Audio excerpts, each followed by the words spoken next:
Thanks, Nadie, for the introduction. And thanks also to whoever scheduled my session to be 5 minutes after Brian O'Kelly, the guy who literally founded programmatic advertising and is now in no small way trying to reduce the carbon footprint for our industry. So I'll do my best. By the way, I've been kind of watching different presentations from either side. There haven't been a huge amount of slides this morning. There's a lot of slides in this presentation. So if you're sitting either side of this, apologies. So I'm going to kick off with a question. And that question is, what will an iPhone look like in 5 years' time? So like any good kind of game show host, I'm going to give you 3 different options. So option number 1, it's quite blinding actually. Option number 1 is it's a very similar looking phone to the phone that we have today, albeit with an improved screen, probably a better camera, and definitely a better battery life. Option number 2 is an iPhone that kind of bends or folds or flips or kind of morphs, for want of a better word. And the idea is that it will fit in your pocket, but it's got this huge screen as and when required. And option number 3 is this slightly more futuristic looking phone. So it's a translucent phone. So the idea is that you're going to be able to see directly through the phone, although I've really no idea why you'd want to see through the phone because you're just going to see the hand that's holding it, but just bear with me. So have a think for a second or two, which of these phones will represent the iPhone of 2027. And if I give you another 4 or 5 seconds, do you want to change your answer?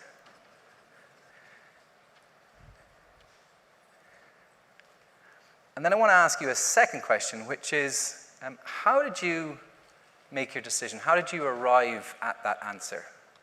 How did you choose between option 1, option 2, and option 3? And most people, most rational people, see time as being both linear and unidirectional. And that's just a fancy way of saying that we remember the past, we experience the present, and we anticipate the future. And the way that we think about time in this way heavily influences the way that we answer these type of questions. So, kind of instinctively, you would have thought about previous iPhone models.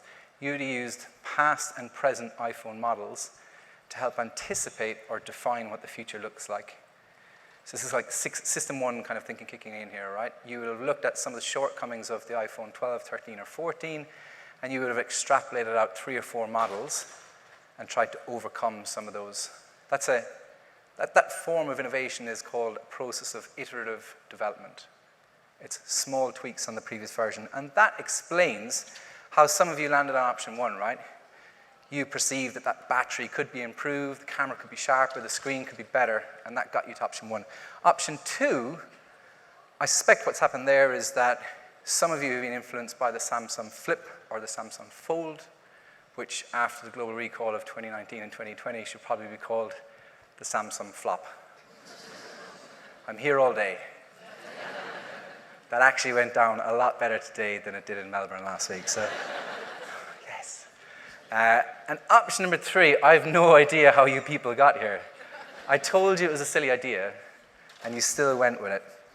But honestly, you guys are interesting because you're kind of trying to stretch the boundaries of what we think is possible today, right? But what's interesting about these 3 options is, number 1, 99% of people in the room today would be very happy with the 3 options that I gave you to the question that I asked.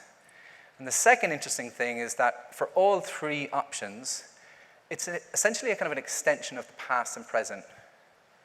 Your version of innovation, your version of what the phone will look like in 5 years' time, is that process of iterative development. It's an improvement on the previous model, extrapolated out 4 or 5 years' time, which is completely understandable.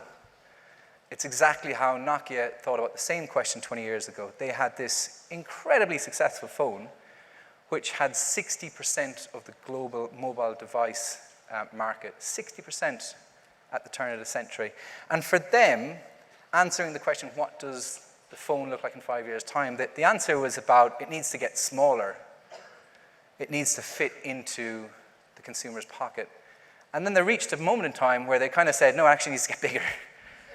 It needs to get bigger, bigger screen, bit of color, better user experience, and ideally you can kind of like type kind of emails, because that's kind of the direction that BlackBerry were moving at the time. And as we know, in 2007, Steve Jobs came along and kind of held up this new device, the Apple iPhone, the very first Apple iPhone. And he kind of completely reimagined what a mobile phone could be. So it wasn't about calls or texts or playing Snake. It was this kind of like pocket-sized computer that you could answer any question at the touch of a button or the tap of a screen. But it was immediately obvious that this was going to change everything, and particularly for Nokia. So fast forward to 2013, and the Nokia mobile division has been acquired by Microsoft, and the departing CEO gave a really emotional farewell speech. In it, he said something really curious, which is, we didn't do anything wrong, but somehow we lost. And those words aren't untrue. If you look at Nokia from the year 2000 onwards, they were spending vast sums of money on research and development. So Nokia were the fourth biggest spenders of research and development of any company in the world in the 2000s. They were spending just shy of $4 billion leading up to the release of the first iPhone. Only Microsoft, General Motors, and Pfizer spent more money on kind of product innovation than Nokia did. So there's an interesting question here. How does such a successful company spending such huge sums of money in research and development completely misunderstand the strategic direction and opportunity for a product that they are exclusively focused on? It's not like they had a range of different products and services. They were just making mobile devices, and they just didn't see it. And thankfully, Steve Jobs was actually asked that exact question, and his answer was that innovation has nothing to do with how much R&D dollars you have. It's not even about money. It's about the people that you have, how those people are led, and how much you and those people get it. It's about the people that you have, how those people are led, and how much those people get it. And what Steve Jobs is actually referring to here is a very different way to answer this question.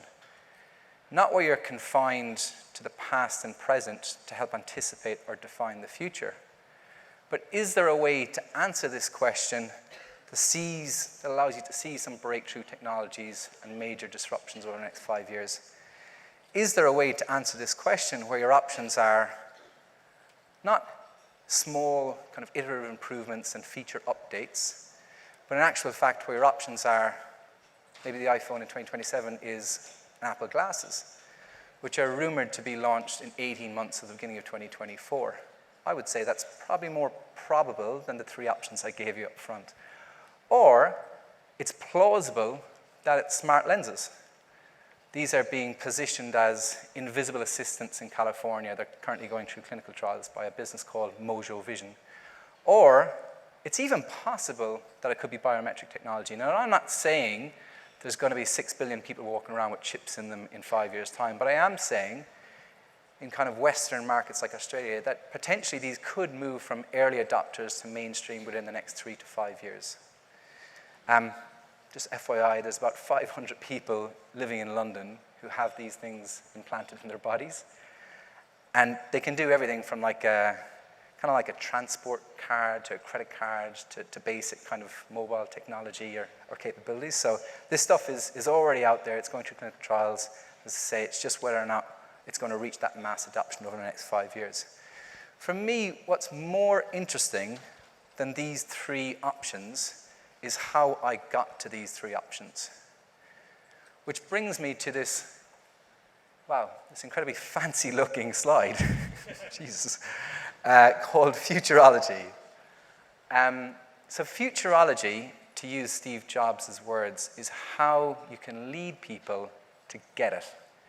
It's how people can think about the future, not as an extension of the past or present, but where you can see or imagine different plausible or probable futures. To be clear, this isn't about predicting the future. This is about describing futures in enough detail so as to understand the potential challenges and opportunities that such an environment will create. It's a 4-step process, and the learnings from the previous step feed into the following step. So step number 1 is examine the underlying drivers of change within your industry or the product or service that you're building. Step number 2 is to describe plausible but different future worlds or scenarios. Step number 3 is to connect the future to the present. And step number 4 is to develop solutions. So what I'm going to bravely do in front of 1,600 people is try to explain what a version of the media and advertising could look like in 5 years that doesn't lean on the past and present. It's not just the status quo. It's not just extending out why we're here today into the future. It's a slightly different future.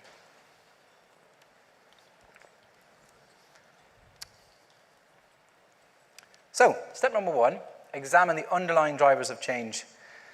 When I say underlying, that's a really important word, underlying drivers of change. We're very good in this industry talking about trends. There's kind of lots of noise in the industry about kind of consumer technology, data trends. Admittedly, I add quite a lot of noise into that space. But when I talk about underlying drivers of change, I'm talking about structural drivers of change to the industry. And by that I mean change that's going to affect all the different stakeholders within our industry. So consumers, advertisers, agencies, publishers, and the digital platforms. So as an example, if you were to go back 15 years and talk about what the future of media and advertising could look like, you'd probably land on 2 structural drivers of change for the industry in 2007. They would have been mobile and programmatic. And dare I say, Byrne O'Kelly realized this before everyone else and built really successful businesses off the back of that. But trying to understand media and advertising in 2007 required you to see the world through kind of mobile and programmatic. They were the really important structural changes that were happening within an industry, and building capability that focused on those things got you a strategic or a competitive advantage. Which begs the question, what are those structural changes over the next 3 to 5 years? And for me, there's 2 things that are going to happen in our industry over the next 5 years that are going to greatly impact what MFA X 2027 looks and feels like. The first one is access to data. Believe it or not, that was a dead straight line on my computer. But on a 12-meter screen, it kind of changes. When I talk about access to data, I'm not for a second questioning whether there's going to be more consumer data in 5 years' time. There is going to be a lot more consumer data in 5 years' time. What I am questioning is whether or not we as an industry, as marketers, are going to have access to that data. Because it's very easy to see a situation where Apple, step up their kind of privacy positioning and roll out ATT 2.0 or 3.0. Or after the Optus breach in the last kind of 2 weeks, it's easy to see the Australian government, backed by the ACCC, introducing some really, really strict policy that prohibits the collection and use of consumer data in all shapes and forms. I personally think that's probably more probable than not. So if we land in that place, we're going to have very low access to data, and we're going to have low levels of personalization because of that. On the other hand, I could be wrong, and we might just keep barreling down this path that we've been on since Byrne O'Kelly popped up 20 years ago. Consumers might generate more data. We as an industry will collect it. We'll develop ever more sophisticated technologies and analytics and reach people in ever more personalized ways. So low or high access data driving low or high levels of personalization in 5 years' time. The second structural change, I believe, in our industry over the next 5 years is going to be the adoption of AR. AR is augmented reality. And this ties back to my point that Apple glasses are going to be released in 18 months' time. Now, on the one hand, Apple glasses might go the way of Google glasses, right? It might be a clunky design. There might be consumer kind of privacy concerns. And they might not reach mass adoption. There might just be kind of niche applications within certain spaces like medical or education. That's absolutely plausible. But on the other hand, and if I were a betting man, I would say that Apple glasses are going to be wildly successful. And by 2027, we're going to have moved from early adopters to mainstream adopters. So by looking at the future of our industry in these two ways, access to data-driven personalization and the mass adoption of AR driving creativity, you can start to suddenly identify different plausible future scenarios. And in the interest of time, I'm just going to pick out two of these scenarios. I've called them transactional, the transactional future, which is defined as loads of data, highly personalized, but creativity doesn't matter so much. Or the augmented future, where there's low access to data and personalization, but it's this really kind of creative space. So that's step number one. Step number two is, can we describe those two futures in enough detail so as to understand the strategic opportunities and challenges that such futures would present to our industry? So let's start off with the transactional future. So clearly in this future, the dominant force is data, right? Data and advanced analytics allows us to predict consumer behaviors and personalize at scale. It makes shopping convenient and effortless. In this future, creative doesn't really matter. It's more informative than appealing. So imagine a situation, I live in Melbourne, I'm driving back down the Mornington Peninsula after a late night of work, and I see this ad.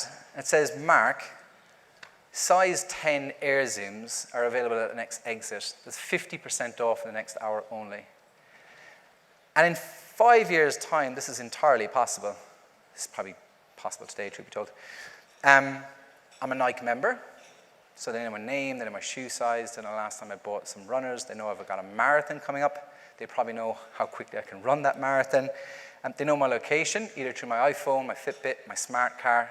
They can stitch these things together seamlessly to be able to buy that impression in the 10 or 20 seconds that I'm driving by. And the creative isn't that good, albeit it's not any worse than most of the creative we're used to seeing today. But the point is, it doesn't matter that the creative's no good, because the personalization and targeting is so spot on that most people will make that exit. That's a really good example of targeting and a really strong call to action. Or you've got this other very different world, the augmented future. And clearly the dominant force here is creativity. It's the dominant force because, one, we don't have access to data, so we can't personalize, and two, because of the mass adoption of Apple glasses. So in this future, it's kind of easy to imagine, advertising almost as these kind of works of art. They're these incredibly engaging and exciting pieces that overlay digital life. So these 3D immersive experiences are probably only in half a dozen cities in the world. I think we've recently got one in Melbourne about 6 months ago. I'm not sure if you guys have one in Sydney. Do you have one in Sydney? No? Oh, soz. We got one first. They're awesome. They're in Tokyo, London, New York. Literally, they're only in a dozen or two cities in the world, like really high traffic areas.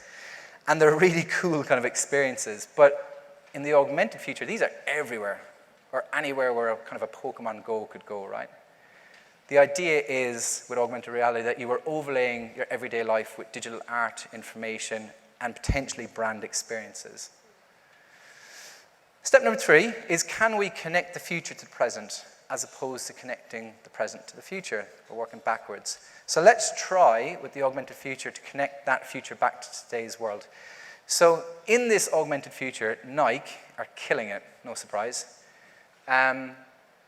Nike are kind of the pioneers of this augmented future. They've driven over 1 billion people, or engagements, to their version of the metaverse, which is probably quite different to Mark Zuckerberg's version of the metaverse, right? In reality, the metaverse is likely to play out, in my opinion, as more of a kind of an augmented space. But either way, Nike are killing it. More locally, in 2026, Woolies have done a really smart local integration. They've partnered with Apple in order to provide this really interesting omni-channel experience. Imagine walking around your local Woolworths, picking up an avocado and being able to tell exactly how ripe that avocado is. Or imagine picking up a box of cereal and it tells you all the nutrition information and data, and it tells you exactly whether or not that's a good or bad decision based on your health records. Imagine a place in 2025, because this isn't all about kind of AR adoption, this is also about a lack of access to data and personalization. So imagine in 2025, there's another huge kind of consumer privacy breach, and the EU, the US, and Australia decide to join forces and put out a unified approach to consumer privacy that spells the end to online tracking as we know it in all shapes and forms. No more tracking, no more data, no more personalization. It just ends. Or in 2024, those Apple glasses ship, and they ship 10 million in their pre-sales, and as I said, they're wildly successful. Or in 2023, cookies finally kind of leave us, but without any alternative solution in place. The idea is to kind of add color to this journey to 2027, and by doing so, identify and explore some of the strategic opportunities and challenges that are ahead of us. Which brings me to the fourth step, which is develop solutions. Now, you could think about developing solutions in two different ways. If you are an agency boss responsible for the future direction of your agency, you're probably going to look at this analysis and go, well, hang on, is there an opportunity to do some strategic alliances and partnerships to either fill some capability gaps or to drive scale where needed? Or, depending on the futures which you most buy into, is there a need to double down investment in technology or creativity or both? But you can be damn sure it's going to be about talent, because the people that worked in the industry 10, 15 years ago are very different to the people that work in it today. And I suspect they're going to be very different to the people that will work in it in 2027 too. So how do we use this kind of analysis to understand and develop and nurture the talent that we're going to need in our industry in 5 years' time? Or you might look at it from a client perspective. You might not be the agency boss or leadership teams. You might be working on your client. And this is really interesting because in this space, you might just buy into what I've said today, and you might be thinking, shit, yeah, those cookies are going away. We can't really ignore that much longer. So we might do some kind of an impact assessment to understand how vulnerable, for want of a better word, our clients are. And we might also, in that assessment, start asking difficult questions, like what would a world without access to any data look like? How would we kind of re-strategize and rebuild our campaigns without any form of consumer data? On the augmented reality side of things, you could work with partners like Snapchat, like TikTok, like Facebook and Instagram, because they've got some really interesting formats to allow advertisers to dip their toes in this space. So that's the framework. As I said, this isn't about predicting the future. This is about describing plausible but different futures in enough detail so as to understand the strategic opportunities and challenges that those environments would present. At its most basic, it's just a framework to have a conversation about the direction of our industry and about the direction of the businesses that we work in. And to be clear, there's never been a more important time to have these type of long-term conversations. So I'm not drinking water for dramatic effect. I just actually needed water there. We've been bouncing from like crisis to crisis over the last 3 years. We went from the environmental crisis to the health crisis to the cost of living crisis, and sadly, or excitingly, we're only getting started. There's some really smart people. There's one really smart person in particular. His name is Ray Kurzweil. He used to be like the chief futurist for Google. And he talks about this idea of technological singularity, which is just a really fancy way of saying that in his mind, we're reaching a moment in time where technological process is going to become radically faster and more disruptive. And Ray thinks that we're approaching that in the next 5 to 10 years, that we're at the beginning of this really disruptive time in our lives. But he also points out that with this disruption comes an enormous amount of opportunity. And the key to winning in this space is to lean into the opportunity, to have these type of conversations. It could be the 4 steps that I've talked to you about today, or it could be just using what if. Because for me, what if is probably 2 of the most underused but most important words in our industry. It pushes us to make new discoveries and invent or reinvent solutions with partners and clients alike. So I'm going to throw out 4 or 5 what-ifs just to get the ball rolling. So what if I'm right? Ooh. And not everywhere, but here in Australia by 2027, mobile phones are no longer the main connecting device to the internet. What if Australians under 35 spend half their day in virtual or augmented worlds? What if in 5 years' time, social media becomes largely a private peer-to-peer experience? What if in 5 years' time, it's one in which users are paid to watch ads? Call out to the We Are 8 guys. What if in 5 years' time, retail media overtakes both search and social? Or both combined. And that would mean that Woolies, Coles, and Amazon become the biggest data and media players in this country. What if Nike are exclusively a direct consumer business? They're between 30 and 40% at the moment. They have ambitions to get to 70%. But what if, with the headwinds of augmented reality, they get to 100% and they cut out the middle person?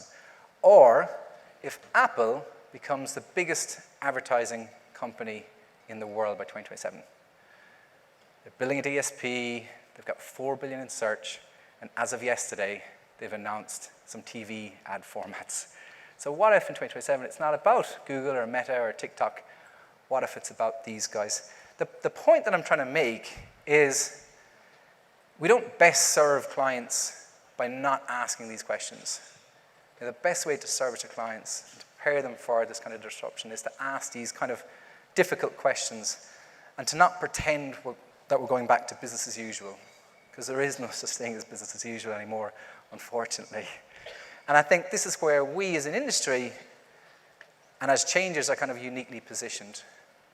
I think we are positioned to be able to understand how consumer needs and expectations are changing and to have those more kind of future-gazing conversations with our clients. Somewhere in the MFA on the back of it, it talks about the MFA being changers. We're at the flux of this disruptive world, new challenges, new ideas, new solutions, new problems. And it makes a bit of a call to arms that says we as changers will provide leadership and innovation to these rapidly changing times. Well, my hope is that today gives you guys a bit of a framework to have slightly more robust conversations about the future and to be a little bit more strategic in these highly uncertain times. Thanks very much.